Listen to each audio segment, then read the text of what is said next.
We still having sound problems?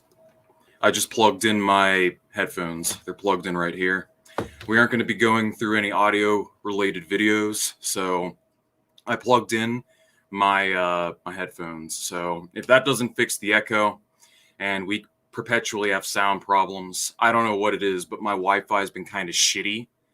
Yeah, like I'm looking at it right now. So if I start to sound robot-y, or if my connection starts to go volatile, just let me know, and we'll probably just reschedule this for another day. I apologize, guys.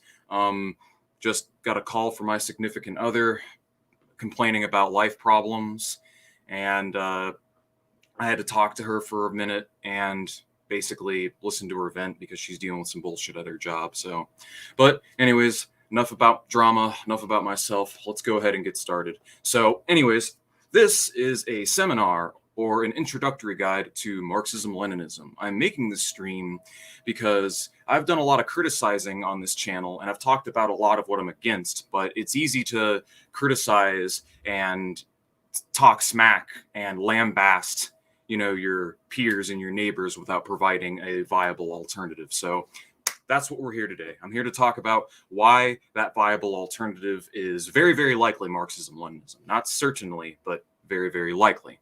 So, ML, why I am a Marxist-Leninist. So here we go. Here's our first slide. Introduction to Marxism-Leninism. Why in the world are there only 4 people here? Jesus Christ. Hopefully more people come in. But anyways, next up. So let me go ahead and get my little Word document here. So why Marxism-Leninism? Why you should consider being a Marxist-Leninist. Out of all of the left tendencies, Marxist-Leninist projects have the highest success rate. In backwards third world nations across the world, it has been communist parties guided by the principles of Marxism-Leninism, which have been the ones which have taken and held power historically, from the late Russian Empire to Cuba to Vietnam to China, North Korea, among many others. Virtually every time communists have seized power, save, fringe examples like the Khmer Rouge in Cambodia, the outcomes have always led to a massive boost in living standards for the general public. Literacy rates spike, unemployment plummets, life expectancy shoots up, average years in school increase, common sicknesses are vaccinated and eliminated, personal wealth increases, the benefits go on and on for the working class. In fact, when income levels are taken into account, it has been shown that in socialist countries, I'm referring to an NCBI study. I'm afraid I don't have it in front of me now, but you guys can look up the study. I believe it's called Socialism and the Physical Quality of Life. Well, they found in that study, in 28 out of 30 comparisons, when you factor for energy consumption as well as like average levels of wealth, when you compare socialist countries to capitalist countries of similar economic development, in 28 out of 30 comparisons, the socialist countries have provided better living standards than their capitalist counterparts with respect to common health metrics. Socialist countries have historically consistently had higher human development indexes when compared to capitalist countries of similar economic developments, pretty much across the board. By like every meaningful economic measure, it has been the socialist countries that have succeeded. And like I said, the study I'm referring to is Socialism and the Physical Quality of Life. I can put a link to that in the description later if you desire. So if the outcomes in the third world have been overwhelmingly positive, imagine what socialism could do for the richest country in the world, the United States, or the Western European countries as well. Imagine what it can do for a wealthy first world country that has all these advantages in terms of geography, technological developments, as well as, admittedly the plunder of imperialism, So right now, here in America, our infrastructure is decaying. We endure the worst wealth gap in history. Economic recessions put millions of people's livelihoods on the line on a decade-by-decade basis. We waste trillions of dollars on the war on terror and an overbloated military that we don't need, while heart disease, cancer, and pollution have killed orders of magnitude more people than any foreign army or terrorist group ever has. Unemployment, inequality, poverty, preventable sickness, hunger, climate catastrophe, ecological destruction. These are all things that could be properly addressed within a rationally planned socialist economy. So if socialism is the goal, then it rationally follows that we should model our pursuit based off of the tactics and strategies of our more successful predecessors, since it has, once again, primarily been Marxist-Leninists or tendencies which derive a great deal of influence from Marxism-Leninism, which have seen the most success not only in taking and holding power, but the construction of socialism as well. Even in the third world, where we haven't seen a successful even in the first world, in the first world, where we haven't seen a successful communist revolution yet, Marxist-Leninists are among the ones who have placed the utmost pressure on liberal governments to wrestle reforms from the bourgeoisie. Be it the Communist Party of the USA in the 1930s, along with the IWW, or the Black Panthers in the 1960s. MLs get a lot of shit done, and when revolutionary pressure is placed on liberal governments, that's when we're able to wrestle reforms from them. Conversely, when that pressure is gone and there's no threat of revolution, and they don't have an incentive or a threat from the working class to maintain those reforms, they'll chip away at them, hence why we're in neoliberal austerity at the moment. So, next slide. What is Marxism-Leninism? Marxism-Leninism is a scientific political theory concerned with the overthrow of capitalism, the establishment of socialism, and the eventual construction of communism. It was synthesized and declared to be the political ideology of the Soviet Union under Joseph Stalin in the 1930s, and it has played a pivotal role in the revolutionary thought of political leaders around the world ever since. Its components include the Vanguard Party, democratic centralism, dual power, the dictatorship of the proletariat, and an up-to-date theory of imperialism. It is considered an expansion and improvement on orthodox Marxism in the sense that it is the logical continuation of Karl Marx's theories of social change.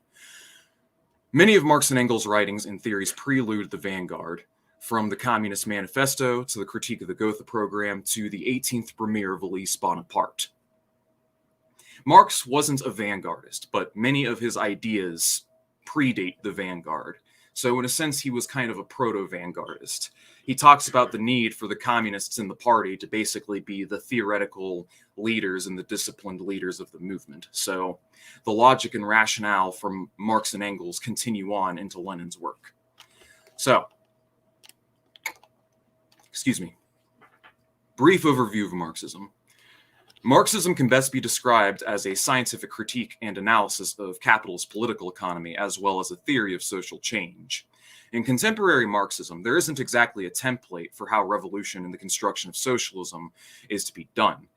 And the reason for this is because both Marx and Engels understood that each nation's material conditions would differ and required the analysis to be tailored as such. Marx derives his philosophical, political, and economic ideas from the likes of Feuerbach, Hegel, Stirner, Smith, Ricardo, and others, whom acted as the predecessors of his world outlook. At the heart of Marx's thought is historical materialism, or the idea that the primary driving force of human progress is class struggle. Each economic mode gives way to classes, or groups of people with shared economic interest, and in each mode of production, coinciding with advances in the productive forces, we see the conflicts between classes. We see the revolts where the oppressed classes overthrow the oppressor classes. In ancient times, it was between the slave and master. Within feudalism, between peasant and lord. Within mercantilism, it was the journeyman and guildmaster, and under capitalism, it is between the worker and the capitalist. Unlike previous economic modes, where the exploitation was directly apparent, under capitalism, the exploitation is hidden by the contract of wage labor between the wage laborer and the capitalist. Two classes are at odds, as the capitalist trends towards cost-cutting measures, often at the expense of the workers and environment, and workers trends towards better-paying jobs. We Marxists acknowledge the historic role of the capitalist mode of production in the sense that it has brought forth the industrial age, along with liberal democracy, advances in the productive forces, the Enlightenment, scientific innovation, and increased societal wealth. These advantages over prior economic modes are only tangentially apparent, however, since the ultimate goal of capitalism is not human life or happiness or what is best for everyone, but rather what is most profitable for the individual. And thus, because of this profits above all psychology, due to the inherent contradictions within the system, from the business cycles, accumulation cycles, unemployment, exploitation, ecological degradation, the consolidation of wealth and power into the hands of a smaller and smaller total percentage of the population, coupled with economic imperialism, in the grand scheme of things, the system is unsustainable and yields objectively worse outcomes for humanity than a hypothetical socialist model could. And thus, within the spirit and tradition of revolutionaries of old, we recognize that there has been paradigm shifts in the past between exploiter versus exploited. Only this time, for the first time, we are consciously aware of an alternative that works towards the betterment for all human beings. For the first time in history, humanity can finally take destiny into their own hands. Our immediate goal is revolution, the overthrow of capitalism, and the establishment of a socialist economy based on rational planning, democracy, efficiency, and sustainability. Our final goal is communism, a stateless, classless, moneyless society of sorts where exploitation of some by others is gone, where the barbarism and inhumanity we see today is a thing of the past, where man is free to live whatever kind of life that he wants. Only then will we have reached genuine civil society. All right, so we have several points of review. I don't have any slides for any of these parts, so you're going to hear a lot of talking. Sorry for the lack of art. Like I said, I put these slides together at the last minute, and we're going to run out of slides as soon as we get through these points. But in general, there are 6 main points for review with respect to Marxism-Leninism. So as I've said, Lenin came along, and he took Marx's ideas and theories and expanded upon them. And it is for this reason that Leninism is considered a general continuation of Marxist thought, a general improvement of Marxist thought. Marxism is a scientific analysis of capitalist political economy, as well as a critique and a theory of social change. Leninism is that theory of change applied to the real world in the form of the Vanguard Party. But before we get to the Vanguard Party, we have to discuss imperialism. So, let's talk about imperialism. Because before we can talk about the Vanguardism and all the components of it, we need to talk about imperialism, as Marxism-Leninism arose during the era of capitalist imperialism. Imperialism, as defined by Vladimir Lenin, is capitalism at the stage of monopoly. It is when capital has consolidated and swollen up to the point to where trusts, monopolies, and cartels have formed, which dominate domestic markets. Industrial capital merges with banking capital, which goes on to form finance capital, or the basis of a financial oligarchy. At the stage of imperialism, the monopolies and cartels have reached the hard limits of wealth accumulation within their own domestic borders, and are then compelled to seek out new markets, typically in less developed countries, which are ripe for exploitation. The financial oligarchy proceeds to export capital, or rather investments, to the less developed countries, dominating their markets, exploiting their land and natural resources, taking advantage of cheap labor, extracting super profits from the country. On a yearly basis, while billions of dollars in international aid and charities may be transferred from the first world to the third world, trillions of dollars worth of super exploitation flows out from the third world and into the first world. This is the reason why the divide between the first world and the third world exists, or the imperial colonizer nations and the imperialized and colonized. As the centuries has gone on, the gap between the poor nations and the rich nations with respect to income has only grown wider over time, from, I believe, a 20-to-1 ratio in like the 1800s, all the way up to roughly a 300-to-1 ratio in the modern day. The top 15%, only 15% of the population, this includes America and the Western colonial bloc, consume and utilize roughly 80% of the planet's resources. Yeah, that's what the disparity is looking like. Again, I apologize for not having these slides put together. I put this up in the last minute. But anyways, let's see. It is the reason why there hasn't been a It's the reason why there hasn't been one country at or below the equator in the last century which has tried to implement an alternative economic system to global liberal capitalism, or has tried to use its own domestic labor and resources to build itself up, or even simply try to self-determine, that hasn't been met with coup attempts, assassinations, embargoes, electoral rigging, and sometimes outright military invasion on behalf of the United States and NATO. Eventually, however, the imperialists reached the hard limits of super-exploitation as well, running low on new lands to conquer, new territories to seize, new markets to dominate, new nations to colonize, and eventually they reached the borders of neighboring imperialist states. This is where the world wars come in. World War I and World War II did not happen by accident. They were inter-imperialist wars between competing inter-imperialist powers. In fact, prior to World War II, Britain and France didn't even get involved until the Germans and Japanese were starting to threaten their colonies down in Africa and South Asia. Otherwise, they were more than happy with tolerating the Germans and Italians going around violating international law and occupying sovereign nations.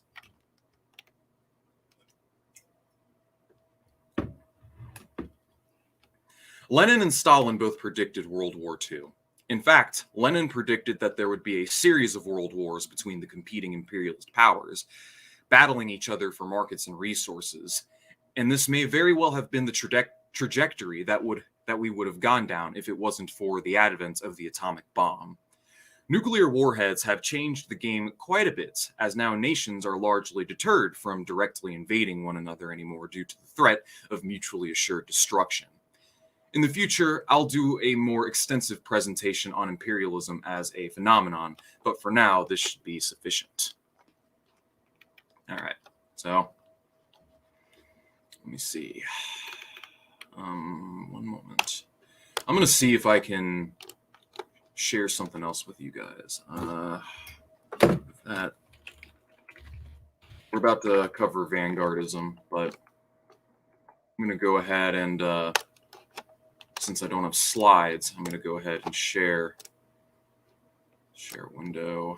Yeah, we'll share this window. All right, here we go. Vanguardism. You guys see this, right? You don't see my Word document? Perfecto, you don't see my Word document. Okay, cool. Cool beans. So, working within the bourgeois state apparatus has its hard limits with respect to concessions that can be wrestled out from the hands of the ruling class. And no matter what concessions that they give, if they do give concessions, they are but mere crumbs. Crumbs handed off to us in exchange for our complicity in a system that is oppressing us. Crumbs which, as history has shown, can be taken away at any time most convenient. All one has to do is look at the failure of Bernie Sanders and Alexandria Ocasio-Cortez. The whole point of the Justice Democrats and getting these people elected was that they were going to pass progressive policy that would genuinely help the workers. However, as history has shown, both Bernie Sanders and AOC care more about their careers and what their Democratic partisan co-workers think of them than they do the very constituency of struggling American workers that got them elected in the first place.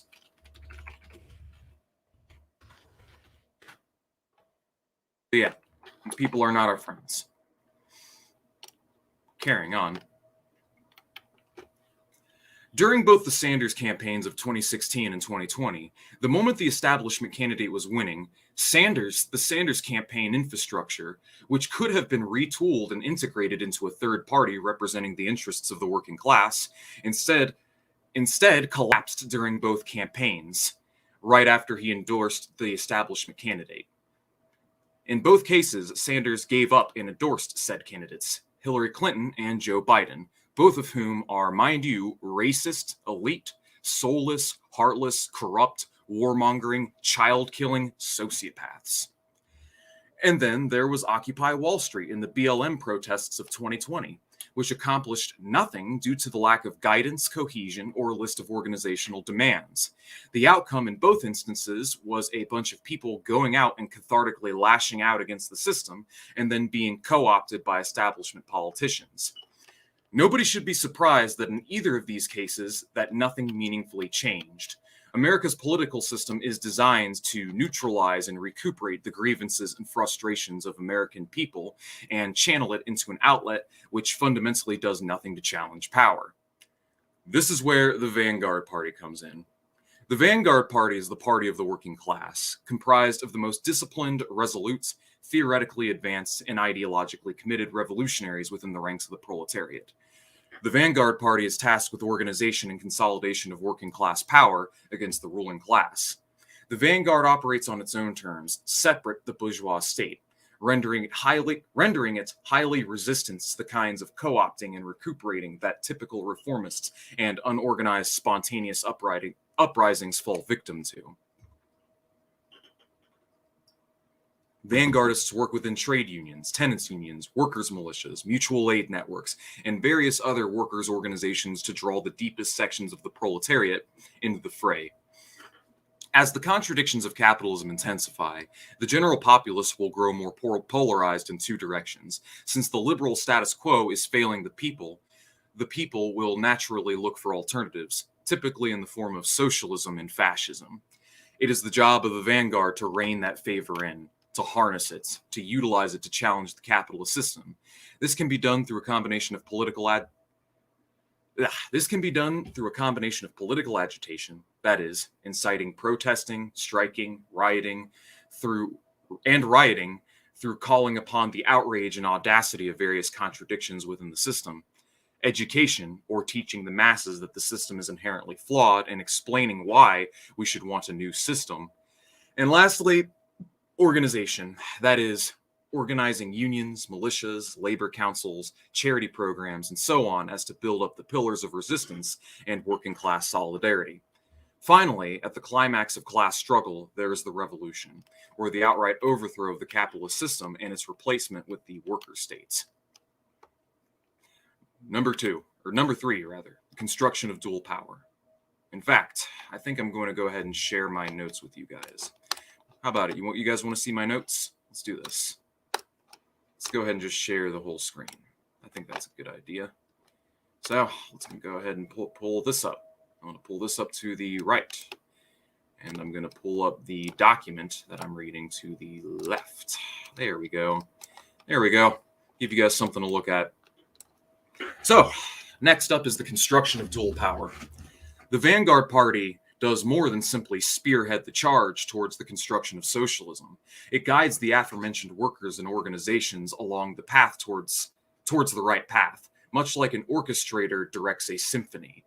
Vanguardists hold advantage over traditional activist outlets and liberal politicians in the sense that there is actually a cohesive long-term goal, coupled with a century of political theory and practice behind our system.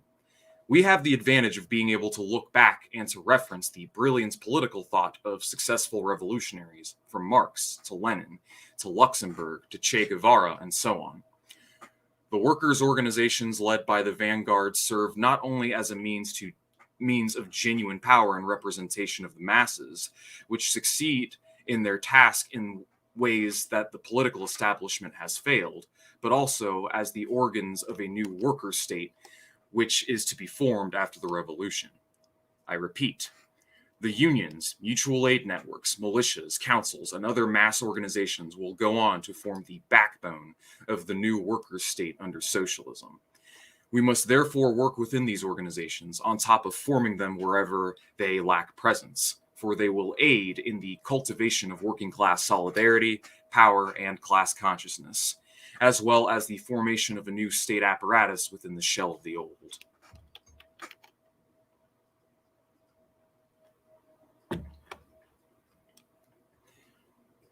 Number 4, democratic centralism. At the heart of the Vanguard Party is a principle known as democratic centralism, which is the way that our internal political structure operates. The basic principle is this: on any given topic or issue, there is open debate across the party. Everybody is given a turn to speak their mind, make their arguments, and lobby their case for taking a given side on an issue. The debate continues on for a period of time until the group has decided to come to a close with a decision. A vote is then finally drafted in favor of one position or another, and the policy, proposal, or position is then finalized. At this point, when the discussion is over and the votes have been casted, in the aftermath, the debate is now over. This is the party's position or policy on a given subject for the foreseeable future. Occasionally, the opposition may be allowed to voice their concerns and even be given a special bureau representing their positions or interests. But otherwise, the debate is basically over. The decision is made, and there is to be no more discussion on the issue in the time being. Cadre are free to disagree with the party line, but they cannot actively lobby against it or do polemics against it after the debate is over. In other words, this is the party line. You got to toe the line. You can disagree with it. You can voice your grievances with it in private and so on, but you can't go against the will of the party or the will of the majority. You can't be an individualist. The purpose of this style of political structure is to circumvent infighting, maintain a strict hierarchy and party discipline, and keep discussions from dragging on needlessly. It also has advantage in its flexibility as well. Sometimes increasing centralization is called for. Other times, more democracy is needed. So, peak tactical flexibility, rigid iron discipline, top-down democratic control. But the general point is that the dictatorship and democracy are both wielded by the vanguard, and the will of the majority is saw through and executed by the party. Number 5, the dictatorship of the proletariat. Under each economic mode, the state acts as an organized monopoly of violence which enforces the dominion of the ruling class. Under feudalism, there was a dictatorship of the monarchy. Under capitalism, there's a dictatorship of the bourgeoisie. Under socialism, there will be a dictatorship of the proletariat. Under the dictatorship of the proletariat, otherwise known as the absolute rule of the working class, it will be the working class which is the dominant class which subjugates reactionaries and ex-exploiters and enforces socialist economic relations. The goal of the worker state is to protect and safeguard the revolution from counter-revolution. The forces of reaction, capitalist roaders, wreckers, revisionists, and imperialists, as was done by the Soviet Union, Cuba, North Korea, and historically existing socialist projects. Until the threat of capitalist restoration and imperialist encirclements is eliminated, until reactionary and bourgeois psychology is phased out from the human psyche, there will be a workers' state tasked with protecting the revolution. Once the aforementioned threats to the revolution are finally gone for good, however, and the system is capable of reproducing itself organically without need of threat or coercion, then the state can finally begin to wither away for good, taking us closer to full communism. Number 6, proletarian internationalism. In the same manner that capitalism is an international phenomenon, and the capitalist is an internationalist phenomenon, so too is the working class. We must therefore contact, plan, and work with cadres in other parts of the world, combining our efforts against our common foe. We therefore need an international movement comprising workers of all colors, creeds, and backgrounds, united as one against the capitalist system. Ideally, we should overthrow capitalism all in one stroke. Globally, realistically, the odds of this happening are incredibly slim. So if we cannot overthrow capitalism all at once, we should therefore work to overthrow it in as many parts of the world as possible, and establishing a coalition of nations, or a bloc of nations, which will go on to engage in a protracted struggle against the remaining capitalist and imperialist powers. In the instance that socialism only takes over in one country, such as in the Soviet Union during the 1920s, then we should do as the Soviets did and construct socialism in one country, providing a shining model of the new society, and then proceeding to export the revolution wherever and whenever possible, when it is practical and advantageous to do so, of course. This is what the Soviets did after World War II. By the 1970s, a third of the human population lived under communist governments.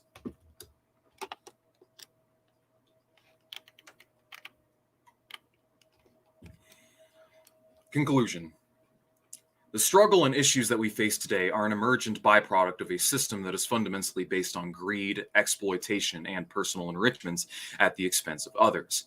It is a system of winners and losers, and the losers vastly outnumber the winners, who routinely pursue barbarous, inhumane, and antisocial actions to their own benefits at the expense of others. Capitalism, while being a progressive force relative to previous economic modes, has served its purpose. It has brought forth industry, technology, and the innovation needed to construct a new humane society.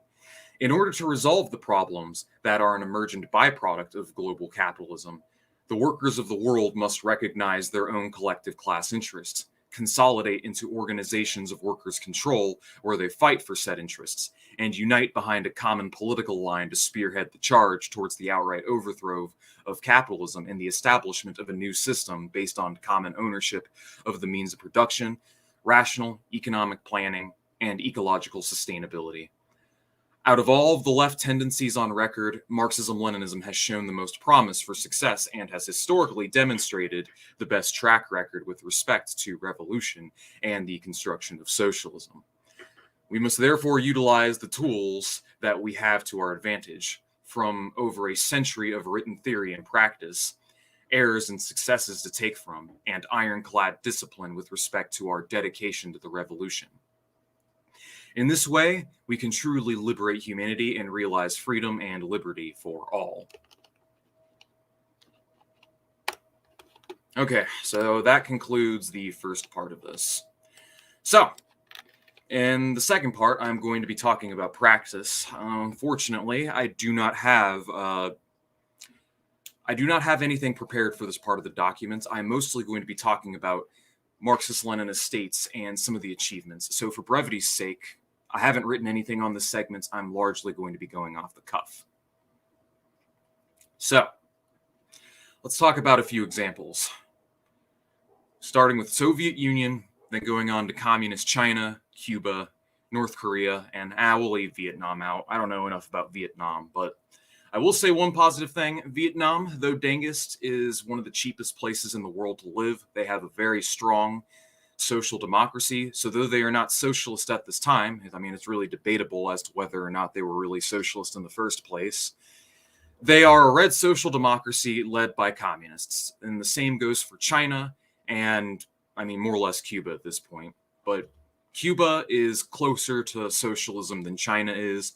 And out of all of the remaining red countries, I would say North Korea is the closest to resembling any sort of socialism. So let us go ahead and talk about the Soviet Union. I'm mostly going to be talking about the Soviet Union here. So the USSR. At the turn of the century, the Soviet Union, or the former Russian Empire, was the poorest country in Europe. It had more in common with an India or a South Asia or a Brazil or a Latin America than it did a Western Europe or the United States. It was the poorest country in Europe. The vast majority of its population were peasants. Under the Tsars, under Nicholas, the proletariat, the section of the population that were proletariat, grew very slowly during this period. Improvements were being made, but the majority of their GDP growth prior to World War I was fueled by skyrocketing wheat prices on the global market, coinciding with grain exports being done by the Russian Empire, and increases in agricultural productivity due to an agrarian boom coinciding with the Tsarist land reform. Otherwise, this growth was not sustainable, it would not last forever, and it was based on very specific circumstances that are not easily reproducible in the real world. Had the Russian Empire stayed the Russian Empire, had it not become the Soviet Union, under an absolute best case scenario, that is, if they maintained the levels of growth that they had sustained between the years 1905 and 1914, all the way up until 1990, the Soviet Union, or not the Soviet Union, but the Russian Empire, average GDP would be about $5,000 under a best case scenario. However, the conditions were not ideal for that. Realistically, Russia would have remained a third world country as wheat prices dropped during the 1930s, and they would proceed to drop again during the 1940s. And due to the presence of a monarchy, which had political interests to hold back capitalist developments for various reasons due to the lack of conducive and useful environment for the development of the kind of liberal capitalism that we see in the West. Russia would have remained a third world country, and they would be a settler colony to Nazi Germany after the 1940s, because there's no way they would have won World War II. However, as the Soviet Union, under far from ideal circumstances, GDP was not 5,000 by 1990, but 7,000 by 1990. Under far from ideal circumstances, that's right. Under far from ideal circumstances, the Soviet Union had a significantly higher GDP than had it remained the Russian Empire under absolute unrealistic best case projections. So that's what we would have seen. We would have seen Russia remain largely backward and undeveloped, much like Latin America has throughout the 20th century, much like South Asia and India has throughout the 20th century, because it had a lot more in common with those economies than it did with the Western colonial bloc. It was under the Soviet Union's centrally planned economy, paired with their policies of capital accumulation, soft budget constraints, as well as central planning, and the heavy prioritization of heavy industry, that they were able to transform an agrarian peasant backwater into an industrial superpower within a few decades' time, rapidly supercharging their economy, making massive strides in achievements with respect to the productive forces, scientific innovation, economic growth, improvement in the living standards. The Soviet Union, from a similar starting point as most of the developed third world, completely overshot and overtook its third world counterparts. So let me go ahead and dig up a chart to show and to demonstrate my point. It's the same chart that I brought up during my debate with Vosh. Let me go ahead and dig it up. Let me see where it is. Video topics. Here we go. Answering Destiny. Here we go. Let me see the chart. Here we go. Here we go. Let's go ahead and share the screen. So this is the chart. This is realistically what happened. So what you're looking at is the GDP of various parts of the world. We have Western offshoots, Western Europe. So basically America and West Europe. That's these two lines right here. The gap between West Europe and Russia by the turn of the century was roughly 10-1.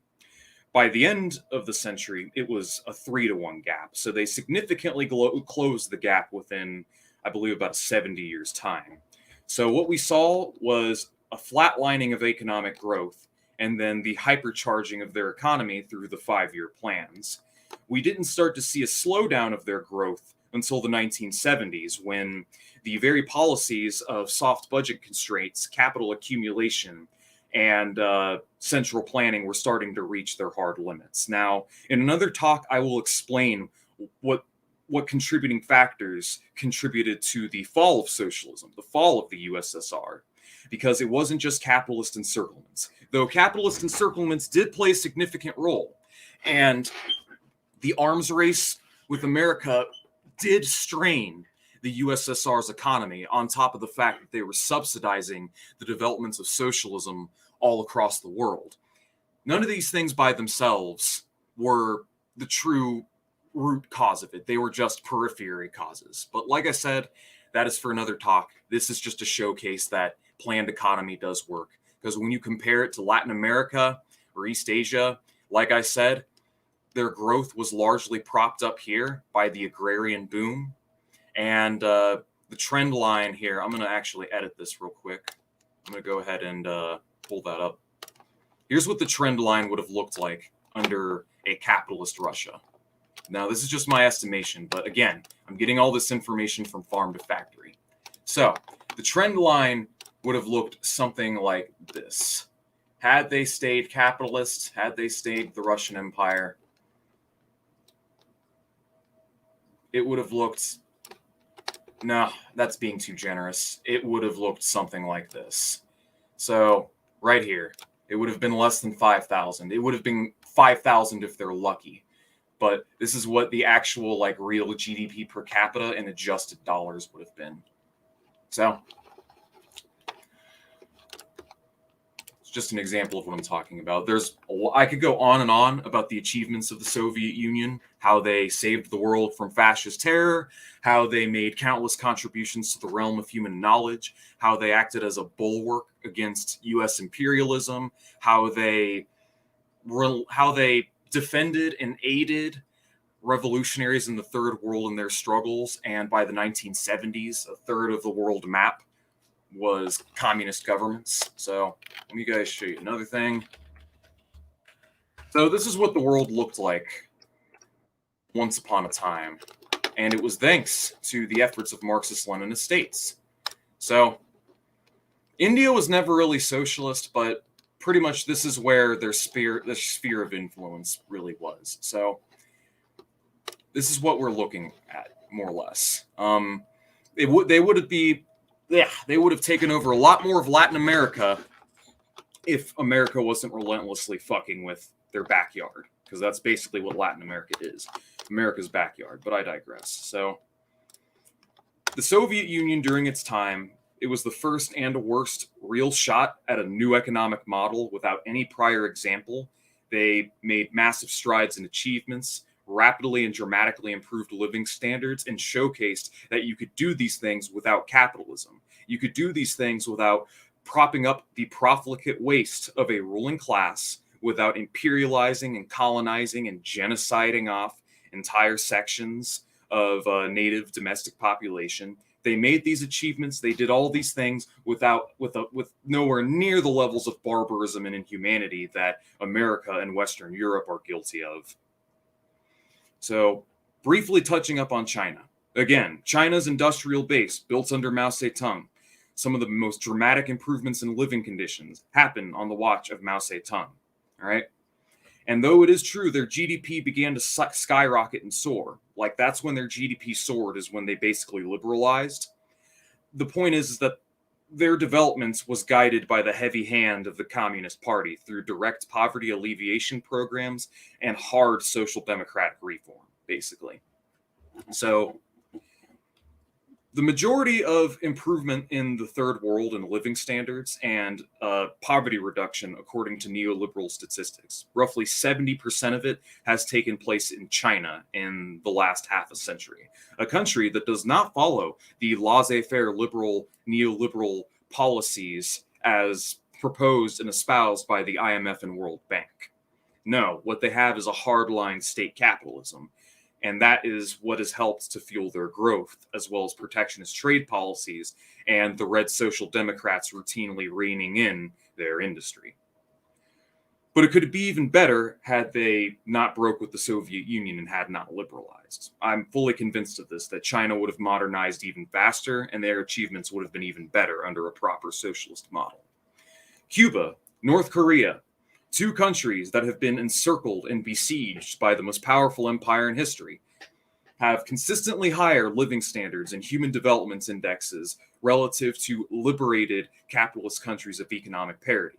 When you compare Cuba to its next door neighbor, Haiti, which has been basically colonized and abided by the very liberal policies, the very laissez-faire policies espoused by liberals, Cuba has vastly outperformed its next door neighbor under massive amounts of pressure, embargoes, sanctions, CIA-sponsored terrorism and sabotage. They were still able to pull off a lot of impressive feats. Life expectancy in Cuba is among the highest in Latin America, along with calorie consumption, years in school. And on top of that, they are the only country on earth that has sustained economic growth without negatively impacting the environment. That is, they have achieved steady state green economic growth. Impressive feat. North Korea, again, country that's massively encircled, that's sanctioned into oblivion by America. Let me go ahead and show you guys. Hold on. Footage of Pyongyang. Hold on. There's my beautiful face. Pyongyang footage. Now, you'd think a country that is third world, that basically had 20% of their population killed during an extremely bloody war during the 1950s that had every one of their cities reduced to rubble. This is what Pyongyang looks like. This is what you see. You see this? They have a very beautiful infrastructure. They have cars. They have a beautiful city. They've got oil. They've got a good booming textile industry. So far, the economic data that I found suggests that North Korea is very, very poor, which is true. But does this look like a third world country to you, or does this look like civilization? This looks more like a second world country to me. So, if a third world country can provide second world living standards under conditions that would literally obliterate any other capitalist state, then I think that's a testimony of their strength, not their weakness. And another thing that I will say, there's an interesting double standard. If liberals, the thing is if Russia and all these other countries achieved the same feats that they did, except they were capitalist, I guarantee you liberals would be lauding these countries as economic miracles in the same manner that they laud Chile and so on.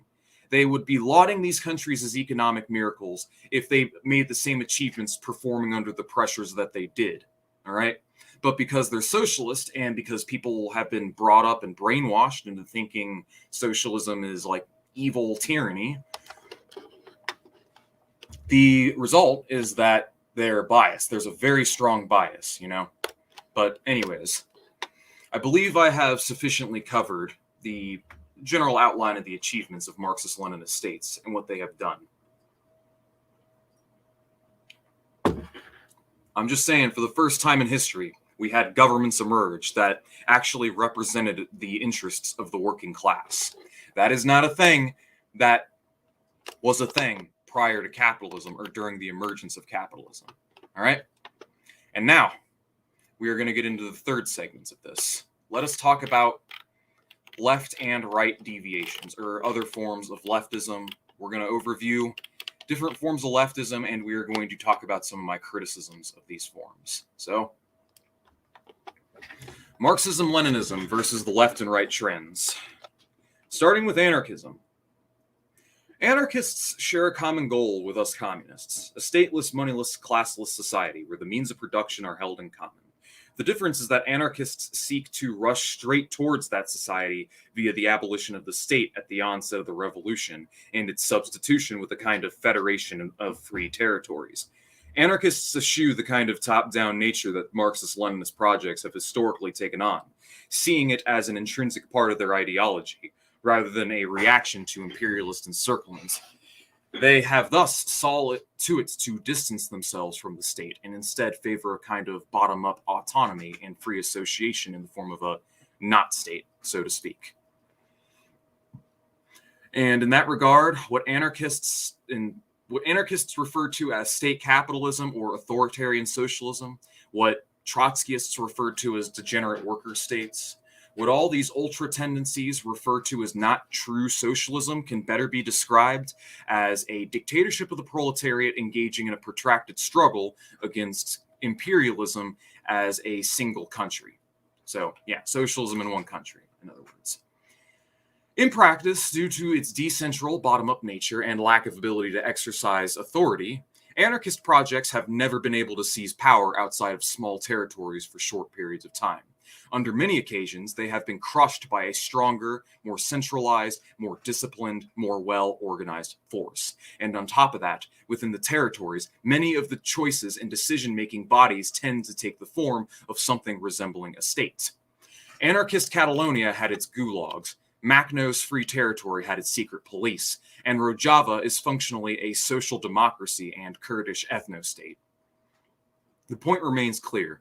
The rapid dissolution of the state remains impossible so long as the forces of reaction and imperialism pose a threat to the revolution. Number 2, left communism, an infantile disorder. Left comms differ from MLs in the sense that they typically reject actually existing socialism and refer to it as not true socialism, typically because they interpret the construction of socialism entailing the immediate abolition of commodity production or some other arbitrary qualifier that they focus on anal retentively. They have other reasons for believing so as well, such as the fact that communism was an international phenomenon, and since Marx was an internationalist and the proletariat is an international phenomenon, then socialism in one country is impossible. It is true that, at least ideally, socialism should be able to establish itself globally at the onset, and that the abolition of commodity production should be sought. However, such things, when met with the pressures of the material world, cannot always be fulfilled.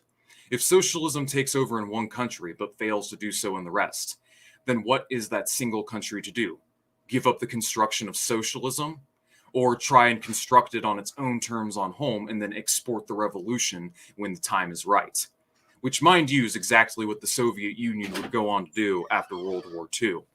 And it's kind of funny, these very same left comms that criticize and lambast the Soviet Union for building socialism in one country, are oftentimes the very same group of people that will declare Soviet imperialism, that will declare U.S. or Soviet foreign policy to be incorrect and a bad thing when they're trying to actively export the revolution afterwards. Yeah, these people are ideologically inconsistent. But anyways, while Dengism is a meme, productive forces are not. If a country is not productive enough to facilitate distribution according to need, then it will not be able to decommodify goods and will have to rely on medium of exchange and distribution according to work. Things that Marx even mentions are an aspect of the lower stage of socialism in Critique of the Gotha program. Otherwise, left comms agree with the political structure of the Vanguard Party. They agree with many of the basic tenets of ML. Many of them are just contrarians and utopians that treat theory like it's a religion. This group has never been relevant. They have never taken or held power anywhere, and as far as I'm aware, they haven't even managed to wrestle any significant reforms from the bourgeoisie. Left-wing communism is, for all intents and purposes, a infantile disorder, and these people are just contrarian for the sake of, trying to distance themselves because they've internalized the propaganda to such a point to where they can't take an objective measure or an objective metric and interpretation of the theory in the USSR. They can't be objective. Instead, they've internalized the propaganda to the point to where they might agree with the writings of Lenin and so on, but they distance themselves from the project a lot of the time because it has to do with optics or because they just don't like it. So that's really all it comes down to. I do not like left comms. I don't think I've met a single left comm or talked to a single left comm that didn't immediately want to make me pull my hair out. These people are ridiculous, but they're not relevant. Moving on. Now to talk about Trotskyism.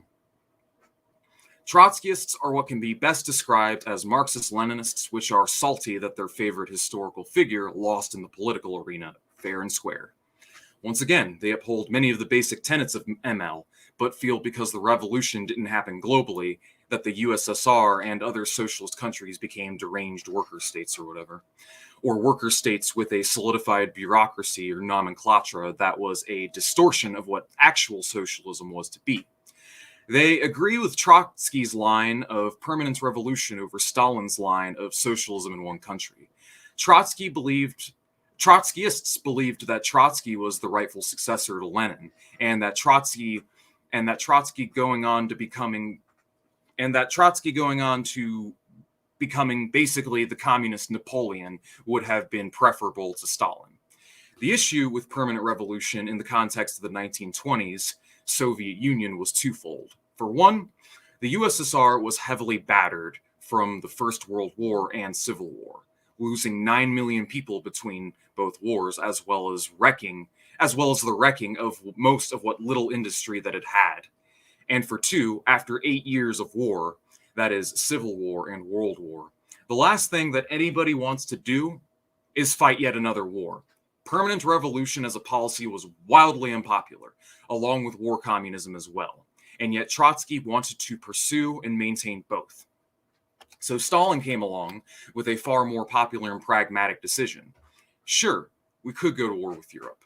and we could try to force revolution after the European revolutions had failed, continuing to spill blood and potentially lose, or we could build socialism at home in one country, providing a shining example in the homeland, and then export the revolution when we have the stability and resources to do so. Ultimately, this is the path that the Central Committee chose. There's a million and one other reasons that I take issue with Trotsky and Trotskyism and his theories and ideas. We don't need to go too deep into it. All you people need to know is that Trotsky was not an absent savior. The outcomes of the USSR would have not been that much different under a Trotsky Soviet Union. He wanted to continue war communism. He actually wanted to skip the NEP and go straight to collectivization, and as well as the construction of socialism. But under Trotsky, the Soviet Union would not have been a socialist country. It would have been basically a command economy led by a bureaucracy and a kind of Bonapartism more than anything else. But otherwise, nobody wanted to wage more adventurous wars across Europe. I think I've thoroughly voiced what I have to say about Trotsky. The purges would have still happened. The famine probably would have still happened too. It probably would have just happened sooner. Trotsky would have been just as brutal, if not more brutal than Stalin. They didn't call him the Butcher of Kronstadt for nothing, people. So, let's move on to Maoism. Oh yeah, and also Trotsky hated the peasants. He was semi-Menshevik in the sense that socialism could not be constructed with because of the peasantry, because of how inherently widely reactionary they were. Moving on. Maoism. Let's talk about Maoism, all right? So Maoism is not a monolith. It comes in various forms, shapes, and sizes, from Marxism-Leninism Maoism to Marxism-Leninism Maoism, Gonzo thought, or Abimal Guzman thought, Gonzaloism, principally Maoism. Yeah, otherwise known as principally Maoism. And then there's Maoism Third Worldism. I'm sure there's other strains. There's other strains and subdivisions of Maoism as well, like you've got the Naxals in India and so on. But Maoists see themselves as the next stage in revolutionary thought, much like Charizard is the next stage in Charmeleon's evolution in Pokemon. The components of Maoism include all of the components of Marxism-Leninism, but with some expansions to theory, practice, and philosophy. These expansions include the mass line, protracted People's War, and the Cultural Revolution. There are others as well, but for brevity's sake, I just want to review these three. The mass line is the way that the Maoist party communes with the masses, in which they poll the workers on issues and ideas, then proceed to interpret and survey the data, debate internally over it, then presents the policy back to the masses, whom proceed to give further input on top of that. This process continues back and forth until a cohesive political line is developed. In other words, from the masses to the masses. Of all of the Maoist theories, I like this one the most. You just got to be careful with it as to not fall prey to opportunism. Protracted People's War.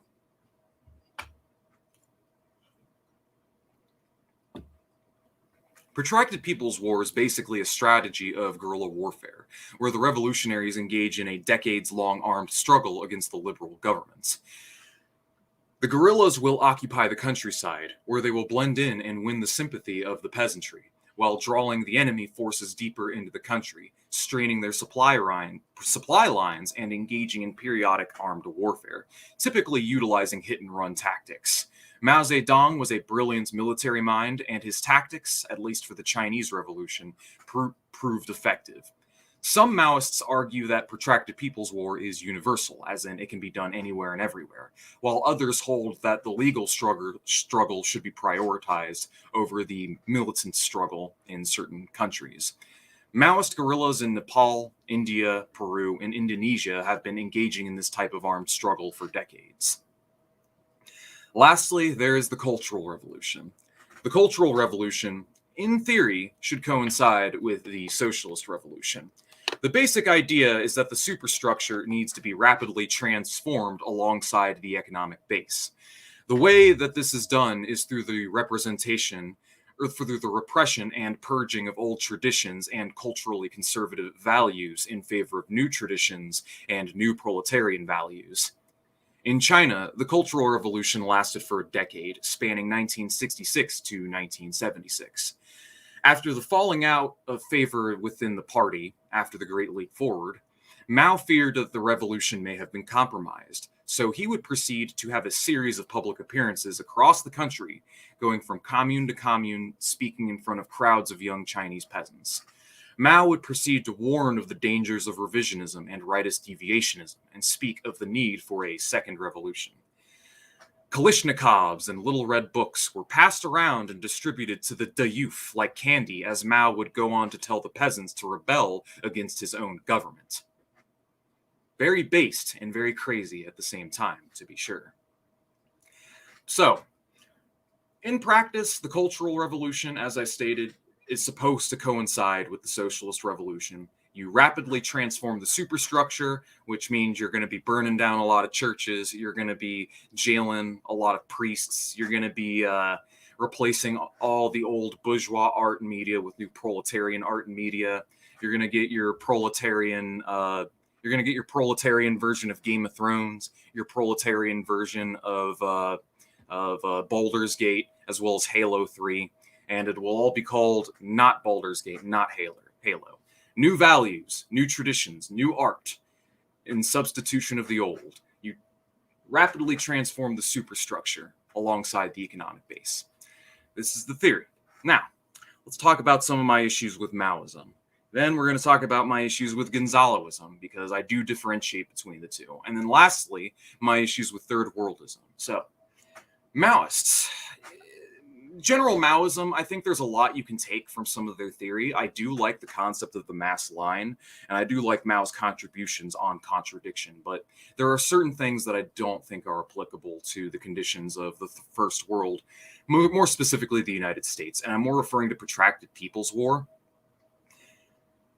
United States people, the American people, for all of their bravado and all of their circle jerking about how, like, we're all about protecting freedom and liberty and vanguarding, the Constitution and our veneration of the Founding Fathers, for all the bravado about, the Second Amendment and taking up arms against the government, people are fundamentally cowards. Or at least your average American does not have the balls to do such a thing. People have way too much invested in the current system. And not only that, but even when they do something ballsy, it's only because they think they have the blessing of a given demagogue. Because the only reason the J6 riot happened was because, Trump incited it, but it was also because they thought they had the backing and the blessing of Trump and people within the government. Those people took it as far as they could. They basically got let into the Capitol building, and then they took a bunch of selfies. They all went home. Then they came back, broke in again, took a bunch of selfies, went home. Otherwise, the following week, 25,000 National Guardsmen showed up to make sure that Biden was sworn into office. And I seriously doubt the hundreds of boomers and MAGA chuds and QAnons were going to show up and even do anything resembling armed struggle against that. They ain't going to take up arms against the National Guard. All right? Not going to happen. And also, if you and your buddies decide to do it and you pose any sort of meaningful threat, once you get the numbers, if you're staking it out in the woods, you will get drone striked. You will get bombed. And unless you have something to defend against drones, then your ass is grass. And the U.S. government's the weed whacker. So at this time, that kind of struggle is adventurous, and also we have no peasantry. The whole point of protracted people's war is you're supposed to hide and gain the sympathy of the peasants so that you can encircle and choke out the cities and basically destroy the supply lines of the dominant governments. But the issue is the U.S. regime is so stable and so entrenched and has the resources and the power that it does. The issue with that is, you could absolutely strangle the supply lines of cities because of the on-time deliveries that our supply lines depend on with respect to the truckers busing, consumer goods back and forth. You shut down some major highways, then you can choke a city out within days. The issue is that, again, you're contending with the U.S. Army, the U.S. government. We don't have the numbers and support, and Americans are not willing to put their lives on the line for a cause greater than themselves at this time. Next up, cultural revolution. Idealist. Idealist.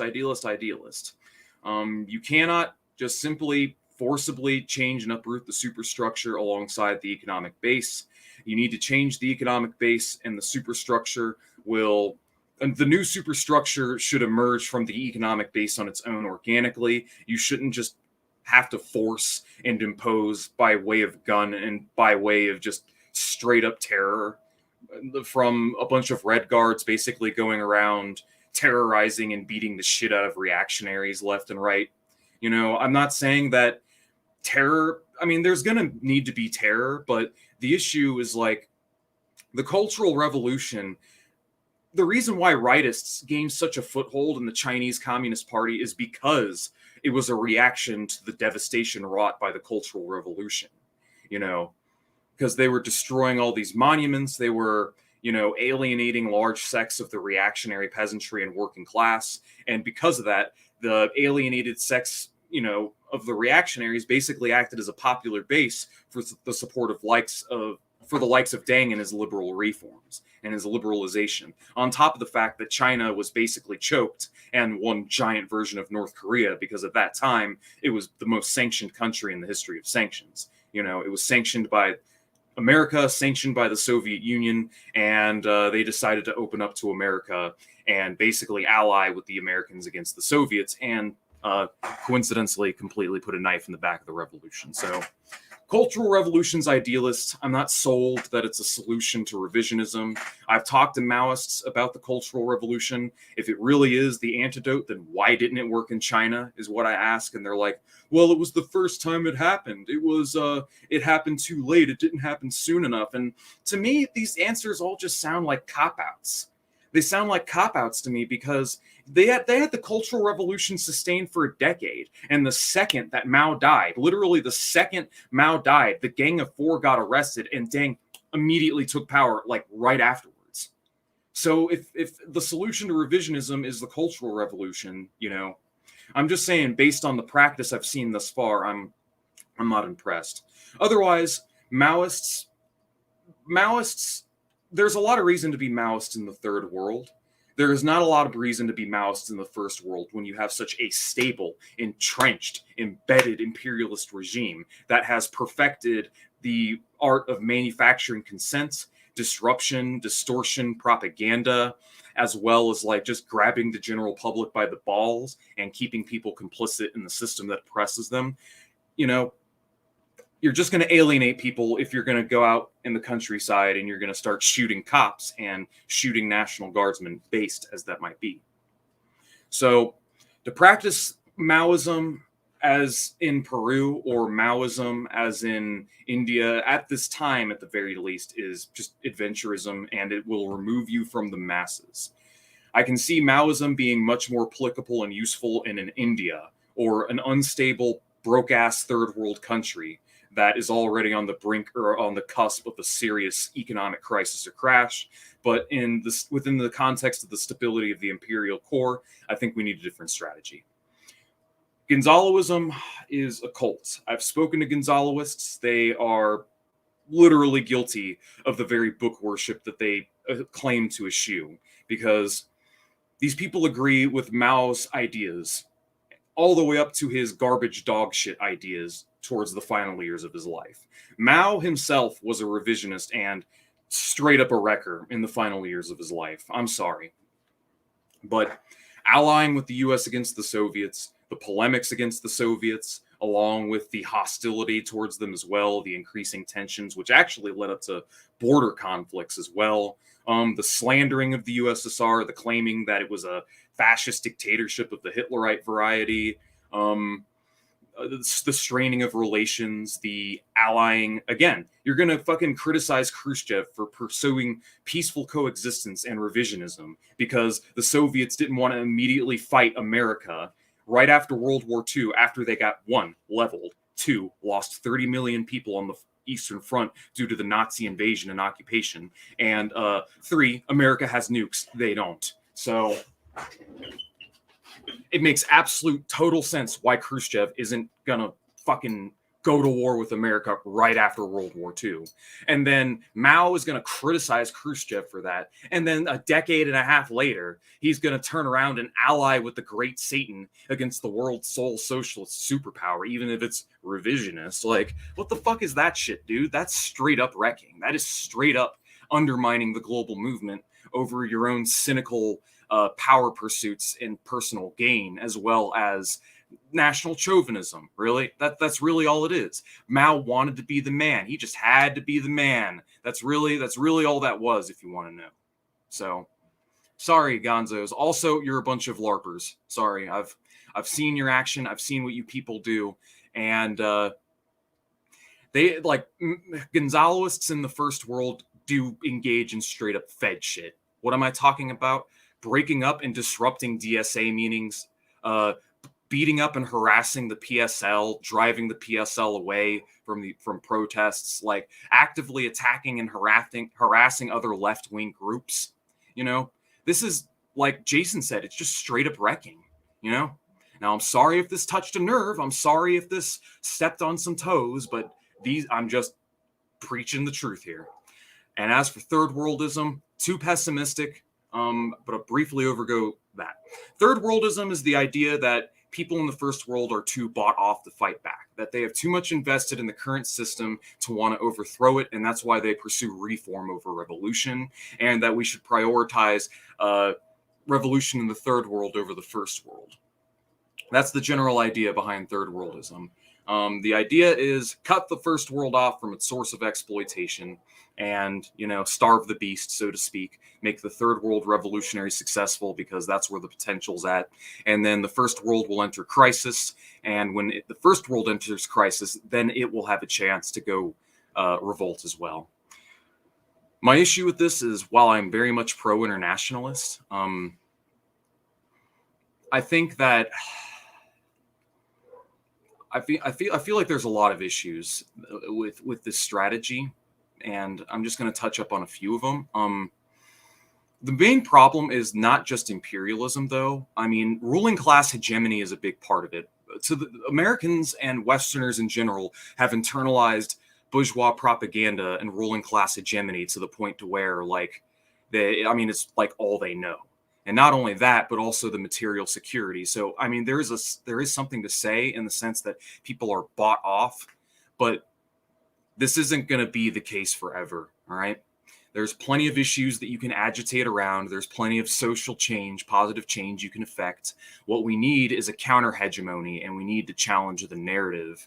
And we need to do important work today because it's going to be important in the future, because the magic money printer and the ruling class hegemony is only going to maintain their rule for so long. It's not like the first world is starting to grow more and more volatile and stable. Like, we saw, like, what, the worst economic crash in history last year. And I mean, there's a lot of points you can agitate about that. So we should, even if we can't have revolution, we should still prioritize it so that we can wrestle reforms from the ruling class and improve people's living standards and livelihoods. Because by doing that, we drive down the profit rate, we cause profitability crisis, and we put the stability of the system into question, which brings even more people into the fray. So that is my general reason for not really being a third worldist. It just feels very negative and defeatist to me. And, you know, I'm not one to give up so easily. One last thing to cover.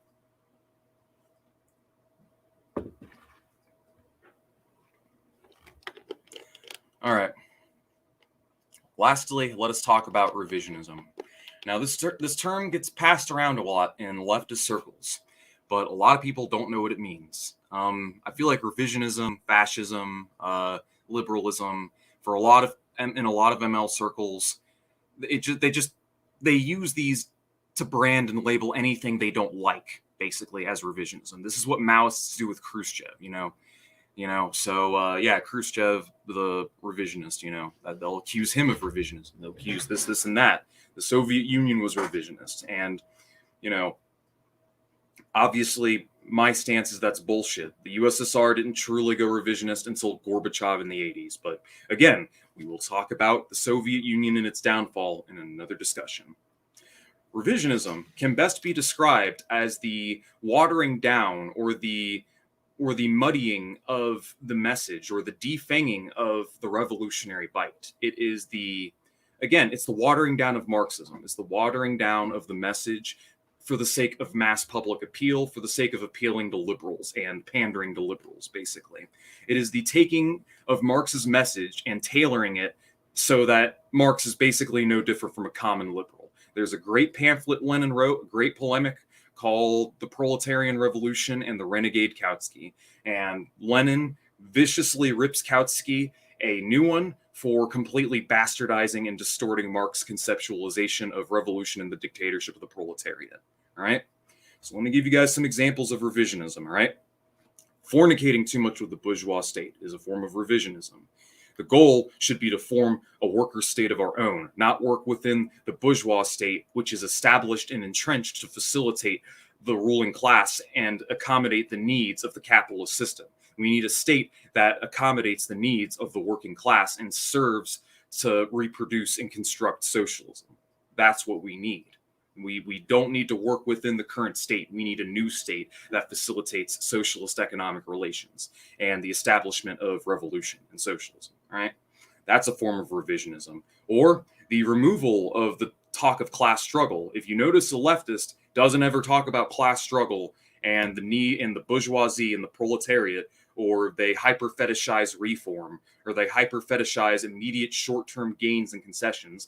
I'm not saying we shouldn't care about these things. I'm just saying that we shouldn't treat them as the ultimate goal of the movement, you know, or the taking of Marx, Engels, and Lenin in theory and muddying the waters and creating confusion so that you can try and facilitate the point that the reformist route is more viable and more important. This is revisionism. It is the straight up distorting of Marx. Other examples include social imperialism. I'm sure you guys are familiar with Bernstein, who was a self-described social imperialist who believed that the exploitation of the third world was necessary and justified, and that basically it should be sustained because over time, even though we exploit the third world, we still give them tech and we help influence them for the better. So basically justifying and apologizing for imperialist activities.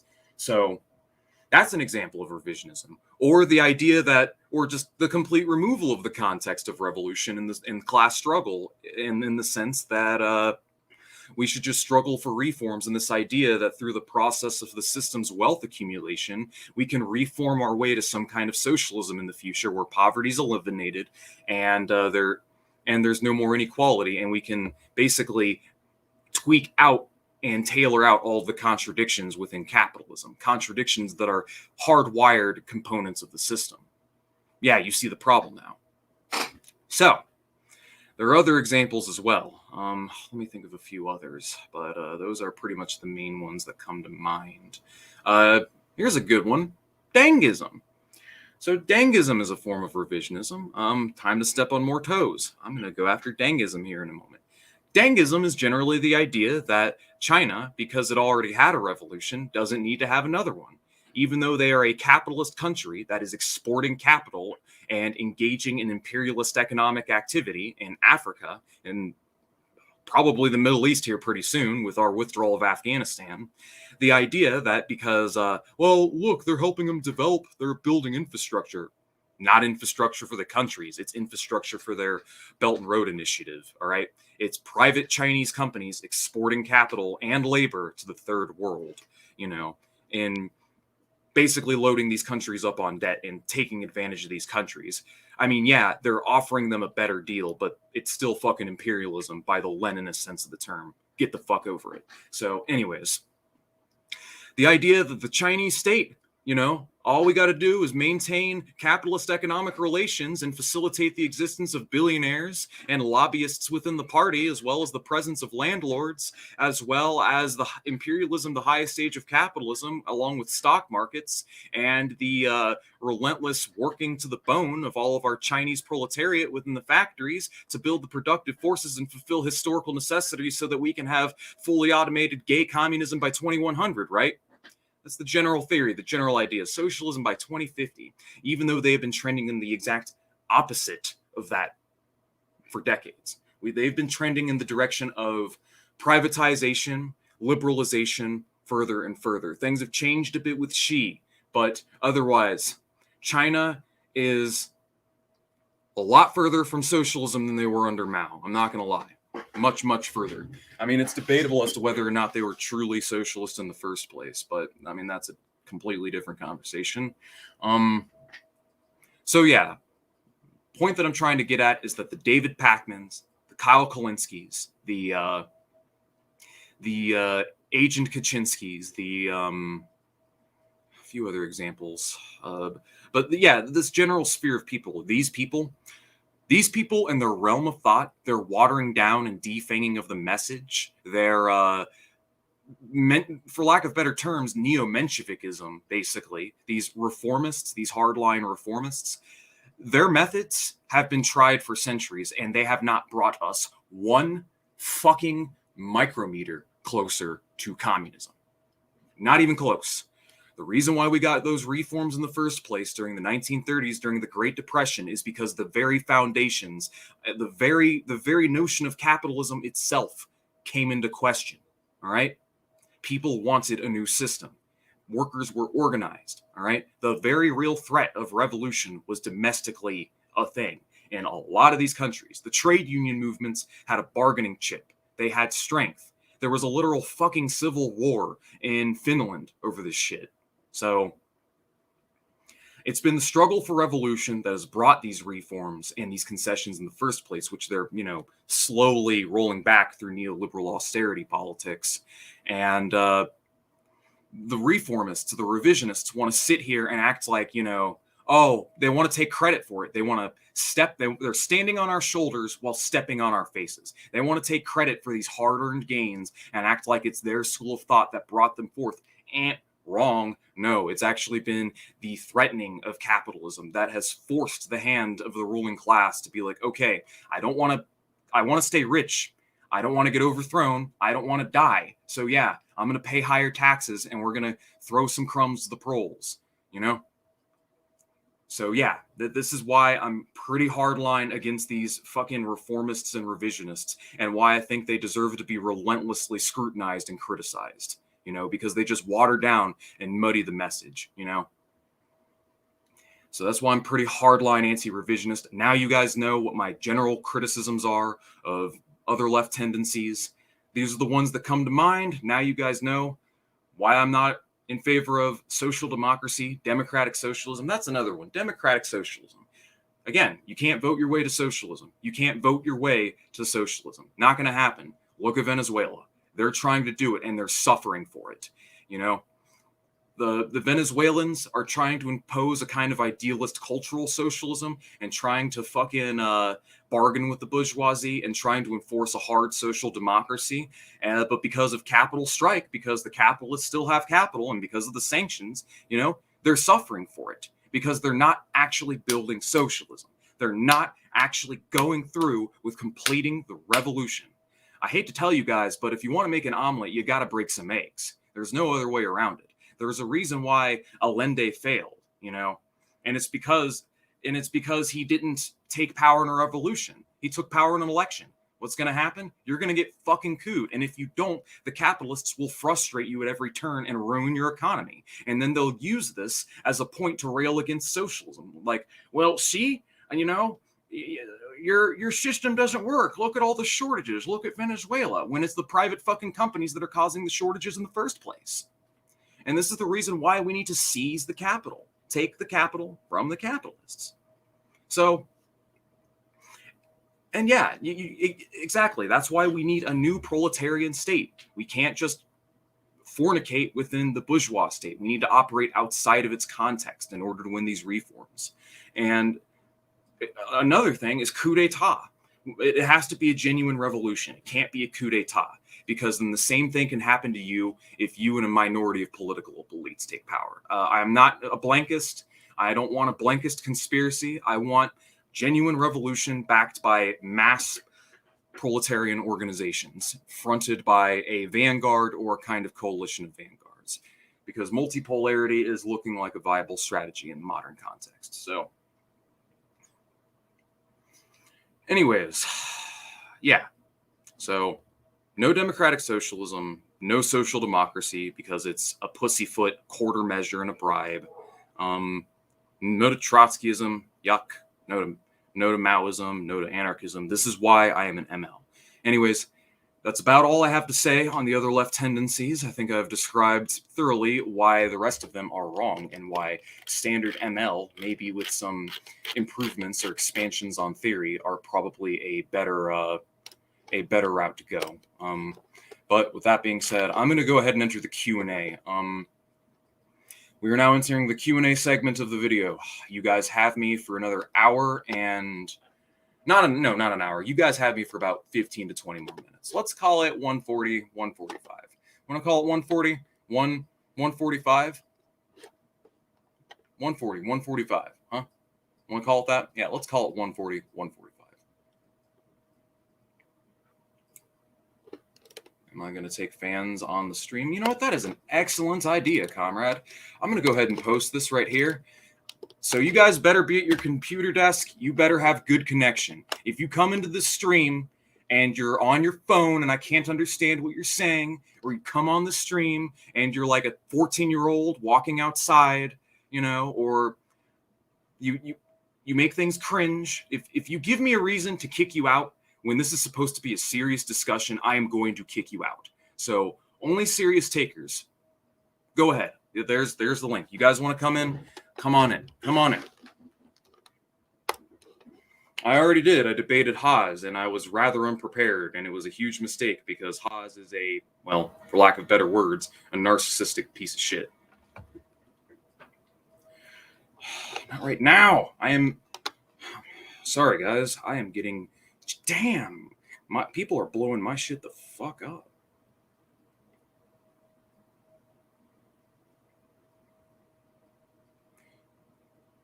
All right, cool. I'm gonna let this. I put on the OBS cam. Oh. Hello? Is my microphone working, sir? Right. Oh, I don't think we want this.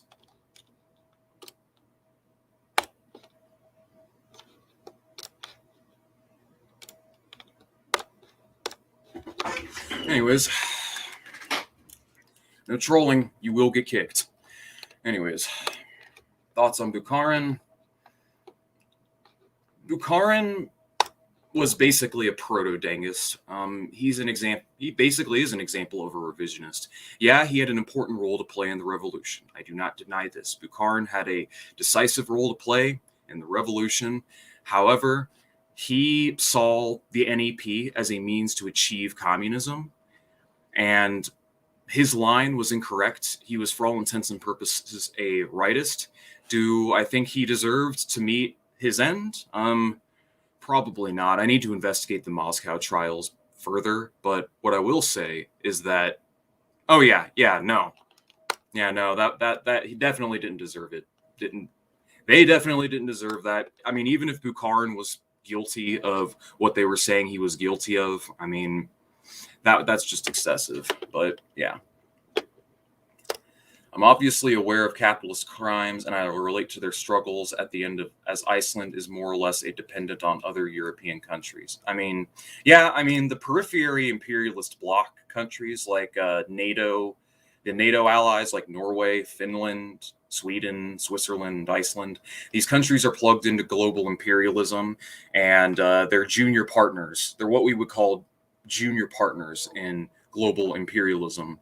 And so, yeah, they aren't dictators. They participate in NATO drills. They have a role to play in all of this as well. They don't exist in a vacuum. So when social democrats laud these countries, they are only allowed to exist because of extremely specific and particular conditions that otherwise they would not be allowed to exist under. Every country at or below the equator that has tried to do a Nordic system of some kind or tried to do a hardcore state capitalist social democracy has been cooed, has been invaded, has been relentlessly fucked with by the United States. On Afghanistan, I mean, I'm glad we pulled out. I'm glad that America's out of it. I'm not happy about the Taliban taking over, but I don't think they're going to be particularly brutal. I think they're going to be relatively peaceful for the simple reason that they don't want to give America the excuse to come back. You know, the Taliban just rolling and taking over the country, there's been virtually no fighting in the wake of it. It's been a relatively peaceful transition and seizure of power. The puppet government we propped up was too weak to reproduce itself. So I'm not happy about the Taliban. They're a reactionary Islamic fucking terrorist organization. But I am happy that America's out of there and Afghanistan can finally determine for themselves how they are to conduct themselves. Do you think the communist constitutional crisis had any potential to become a revolution? I would say, yeah, it did. I mean, but the issue is that the Russian people didn't want to go to civil war, basically. In order for the Soviet Union to be salvaged, it would have necessitated a civil war. And at the time, the Russian people,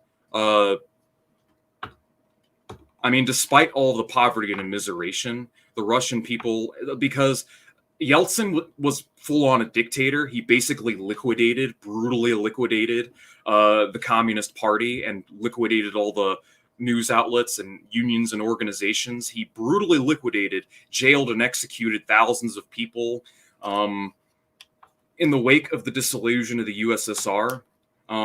He basically neutered the workers' movement and rigged an election in '96 and basically threatened to go to civil war if people tried to bring back socialism. But on the topic of the modern day Russian Federation, the Communist Party is very close to winning. They're in second place. They are next to Putin. The issue is that if they do succeed, the issue is I'm pretty sure their elections are rigged. In fact, I'm very confident that their elections are rigged. The other issue is the Communist Party of the Russian Federation, I'm pretty sure, is controlled opposition. It exists because Putin allows them to exist. The other thing is if they meaningfully seized and took power in any meaningful capacity, Putin will fucking coup the parliament building and just swear himself in as dictator for life. So the only way they're going to have any chance of taking and holding power is when Putin dies. And, yeah. Hey, look, Boris Yeltsin. Yeah, I'm not adding you to the stream. Okay.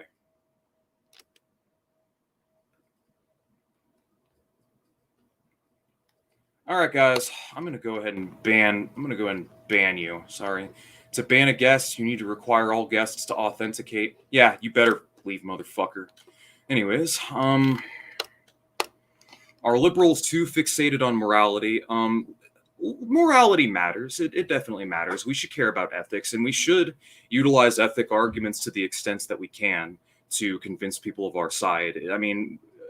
I know I said that ethics, I'm not too concerned with ethics during the debate with ThoughtBat, but in reflection, that was kind of a mistake. We should care about ethical arguments, but we should also be for practical and utilitarian arguments as well.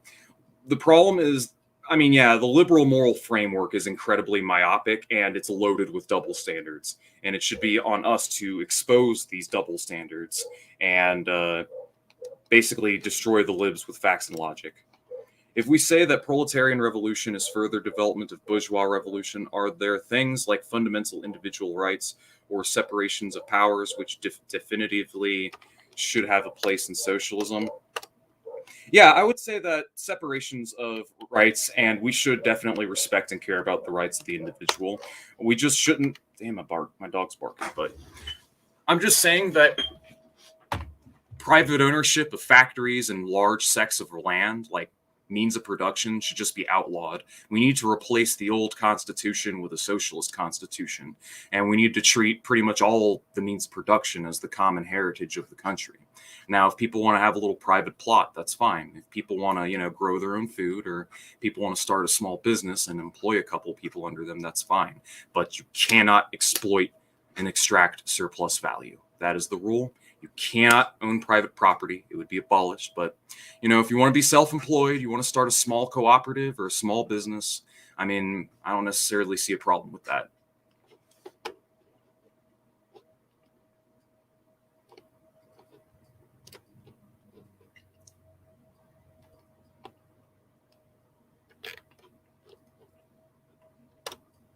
Well, I've decided I'm not going to add anyone to the stream because trolls keep coming into the background. I have people who are like posting, like that dude who posted pictures shirtless, the other guy who came in here named Boris Yeltsin. I'm sorry, but actually I'm not going to let anybody in because unfortunately a couple of y'all are too immature and you had to ruin it for everyone. So don't get mad at me, get mad at the assholes who ruined it.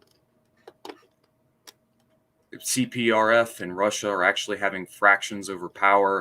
You see, if the Communist Party of the Russian Federation to take and hold power, the issue, for that to happen, Russia will get sanctioned. That's the first thing that's going to happen. It will get invaded. That's another thing that's going to happen. It will have a civil war. Yet another thing that's going to happen. And the question is, is the general public willing to deal with sanctions, capitalist encirclements, and both literal and economic warfare in order to in order to have socialism, basically. Let's see. Someone's saying syndicalist. No, you can't. Sorry.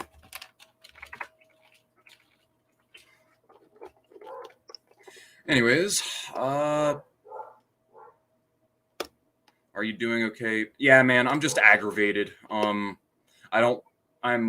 trying to have a serious stream where I'm answering questions and having a seminar, and I'm not to be fucked with. That's all I'm trying to say. I'm not to be fucked with.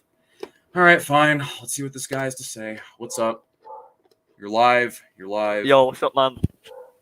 Not much. Yeah, I was thinking.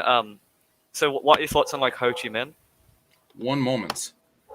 The answer is I already responded. Go check the video. I pinned a comments, and that is the extent to which I'm going to respond. I am done with Vosh on this channel. I am not talking about him for the foreseeable future. As for Ho Chi Minh, I don't know what to say. He was pretty awesome. I mean, I've never read his theory, but he was just a freedom fighter. He was a liberator. I mean, he was a great man, He tried to appeal to America through the Constitution, and America, when it was fighting for self-determination during its revolution. And he's like, well, look, you guys believe in these principles. We're fighting for the same principles. Why don't you help us out against the French? And America's like, I'm sorry, but money and imperialism... Freedom's a bit of a bourgeoisie idea, though. Yeah. They're like, but money trumps principles. So we go in and invade and kill millions of people instead.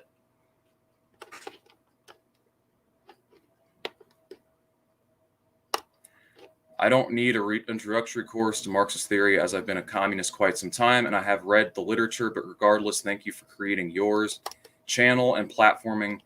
Yeah, appreciate it. Thank you very much.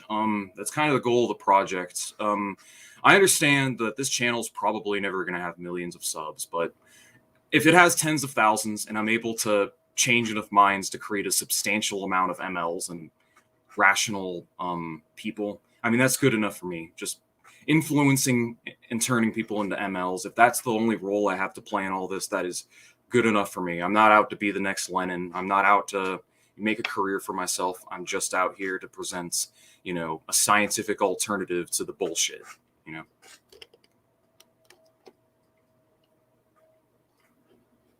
But is there anything else you'd like to ask, sir, since you are here? I guess not. You have a nice day, sir. Anyways, what is my opinion on Brezhnev? Brezhnev is a slightly worse leader than Khrushchev.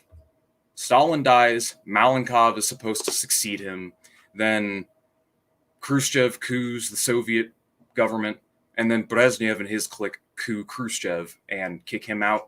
Brezhnev rules for 20 years, and rather than using the post-war peace and stability to improve their economy and fix some of the deficiencies and problems that were completely in his power to fix and resolve, he decides to basically coast.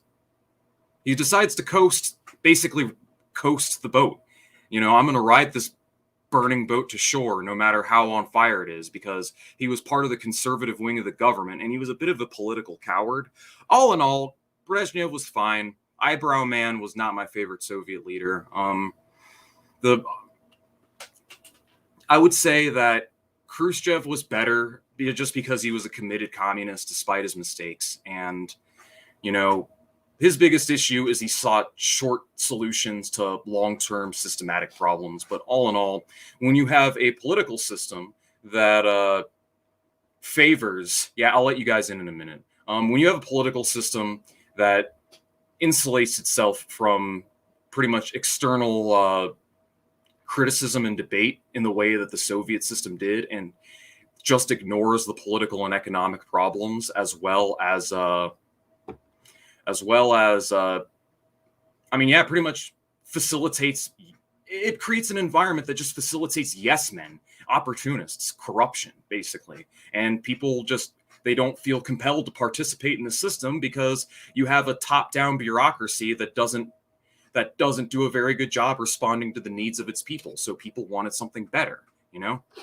And that's why we got a liberal counterculture in the Soviet Union that wanted to sell out communism for fucking sneakers and fucking McDonald's. Like literally, Pizza Man, sneakers, and McDonald's killed communism. Do you admit Brezhnev should have reformed like Deng? No. He should have reformed in the opposite fucking direction. That is, going towards a higher stage of socialism, granting more autonomy to the local and regional Soviets, as well as providing more incentives for increases and boosts in efficiency, and lifting the soft budget constraints that were a problem that was a serious issue later on. But anyways, sorry about that. Oh, hello? Hey. Oh. Yeah. Okay. Why is your mouth shut? No, my camera isn't working. This is a video I have saved. I just had to put something on there so it's not like empty. You remind me of like a StarCraft character, like how their heads kind of loop when they're not talking. Is that different from a Star Trek, or is it like? No, StarCraft. It's a video game. Forgive me, I'm a nerd. But what's your question? Of course, I forgive you. I forgive you, nerd. But so. Marxism. You defined the democratic centralism as like when you make a decision, then you can't talk about something else. But from the way I've like been taught it in school and like what I've heard online is more like it's when the leader kind of tells you and you have to follow what they do. So it's not really that democratic. Is this like which one of these ideas came first? Can you tell me? I'm trying to understand the nature of your question. So what exactly is it you're asking? I apologize. What? So the thing is, what that it's not democratic. You've been taught that it's not democratic. Yeah, I think like the definition you're using for democratic centralism is different from the one I know. So I'd like to know like when was your definition? Where is it from? Is it like the original one? I derive it from Lenin's writings, like State and Revolution, What is to be Done, Left-Wing Communism, and so on. I derive it straight from Lenin. I'm talking purely about the theory. The practice is a different question. Otherwise, nice dog, brother. Oh, thank you. Yeah, he's my little buddy. I'm gonna walk him here in a minute. Yeah, big buddy, if you know what I mean. Yeah, buddy. I love him. But yeah, I would too.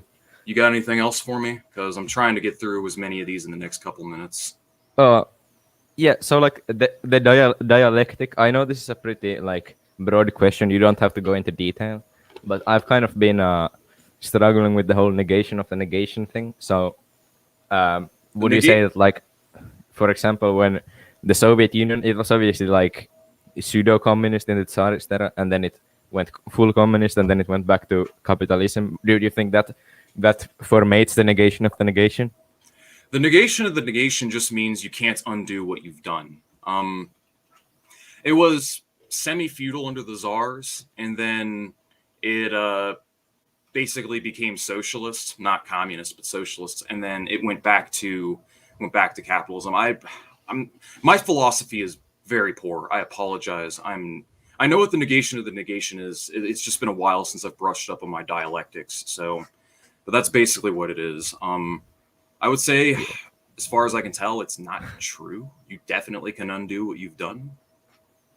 Oh, okay. So do you think Marx was wrong? Wrong about what? The negation. I mean, it really depends. I Yeah, would it say, depends on you ask, really. yeah, it's really broad. Like I said, I need to brush up on my philosophy. I would have to get back to you on a question like that. Anyways, I'm gonna let you go, man. I'm gonna answer a couple chat Oh yeah, yeah. questions. Yeah. Let me go, man. It's been Yeah. amazing. Just Yeah. love the stream, brother. Yeah. Oh yeah, thank you. Hit up the dogs and please shout out Syndicate Doctor when you're done with this. Yeah. Peace yeah. out, dog. Nope. Anyways, let's see what we got here. You guys got a couple questions. What are your thoughts on people that argue the United States must be socialist before we push socialism on other countries? Not necessarily. I mean, socialism is going to emerge in the weakest links of capitalism. Right now, India is looking like it has a lot more potential to go socialist in this century, just because there's such a bigger movement. There's so many more communists, and people actually have the balls to fight the government. People are actually willing to fight for the cause, and actually believe in something. And I know like fascism and revisionism are problems in their government. But I'm just saying, if they play their cards right, India is one of those countries that has the most potential to go communist. And if they do, then it will literally be a repeat of the Soviet Union. It's going to be the Soviet Union all over again, I think. But hopefully they learn from the errors of the Soviets. America could go socialist, but I feel like it's going to be one of the last places on earth to go socialist. I feel like it's going to happen. I think the trajectory is going to be like, not necessarily the third world, but more like the weakest links, so to speak. Like you're more likely to see socialism in a Chile or in India or in Indonesia or even China than you are United States. Do you accept or reject the ideology of sociological theory of eco-Marxism, since global is important? And I agree with eco-Marxism. One of the main things that I propose about like the model of socialism I'm in favor of is steady state economics. In other words, you take from the earth what you profit from the earth, but then you give back to it and facilitate the life cycle. We need to integrate our economy into the broader like biocycle and the biosphere of Earth. So, once we're plugged in with it, then we'll be in balance with our habitat and we'll be able to meet human need. But in order to do that, we're going to need a steady state economy that's not based on economic growth anymore. I think that growth can be sustained for a period of time. I think there's room for growth in the second and third world, but after a certain point, we need to prioritize the hell out of intensive productive measures and increases in efficiency. Because as it stands right now, fossil fuels, planned obsolescence, and a lot of the other deficiencies are still like ripe within the system. All right, I'm wrapping this up. I'm going to give you guys another minute, but then I'm coming off. All right, buddy, you got a minute. Ask me what you will.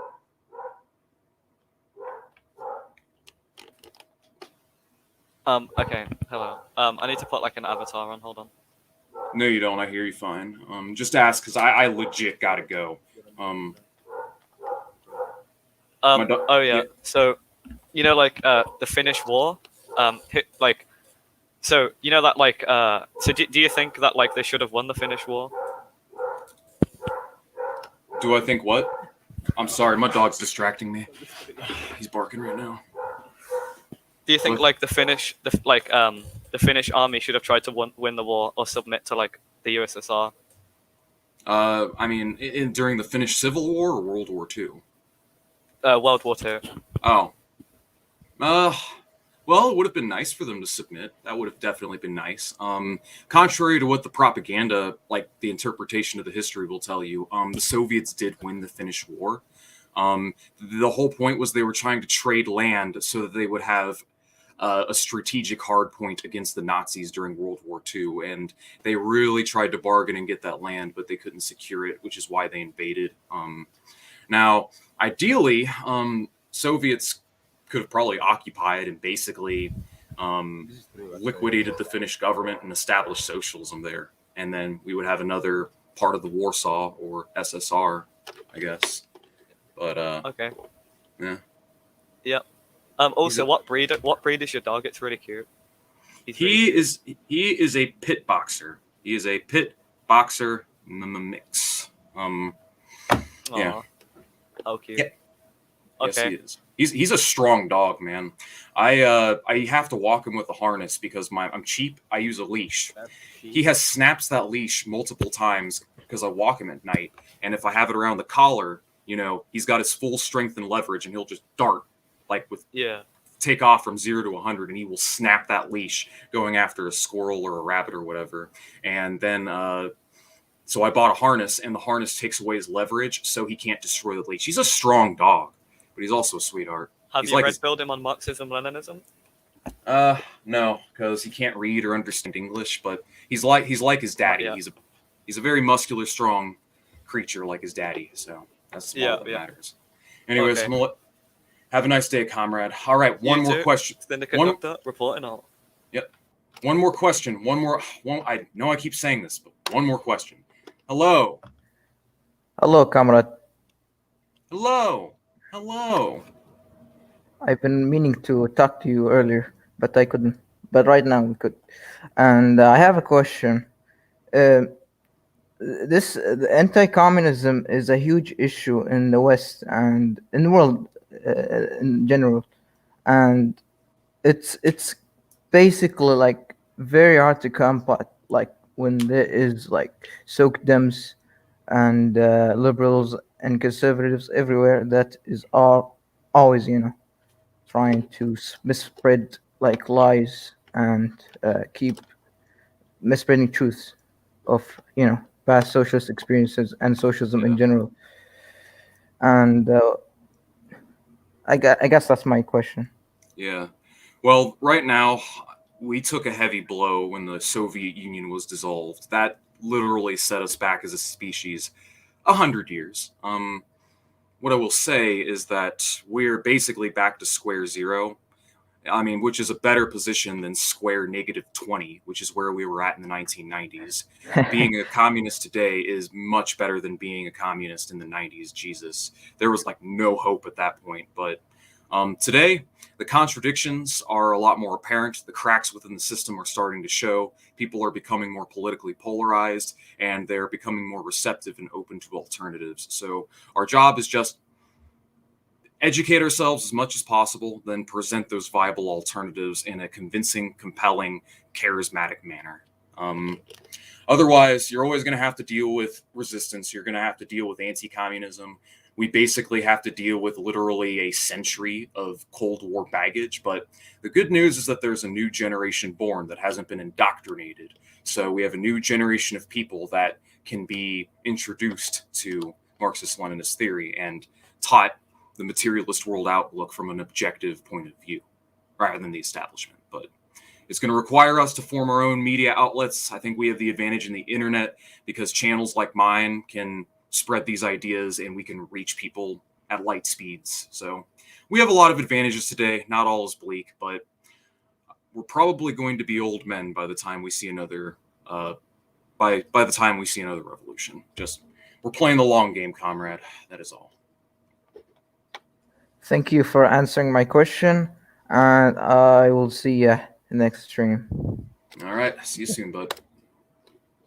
All right, fine. One more for real this time, but I'm having way too much fun doing this. Syndicate Doctor reporting it. Again?